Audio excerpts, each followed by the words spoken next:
Entrepreneur. The first thing, the most important thing I learned from Alan Food is our mindset. We have to change our mindset.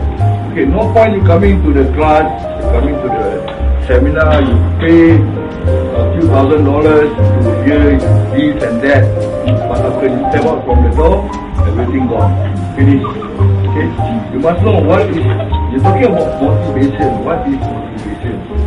Okay, actually, that split into two. One is motive, one is action. Right? What is your motive? Then what is your action? That is, you have to change your mindset. Then after that, you set your goal, you set your strategy, then you can see what's happening. If the thing fails, okay, don't sit back. Try to check the problem, why you fail. But if you success, okay.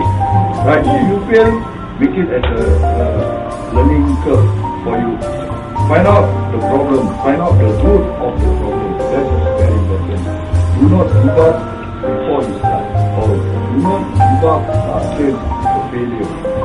That means you already step forward, one step, right? Okay, no point for you to stop there while you're already stepping forward, you already move forward. Just carry on, but check what is the problem.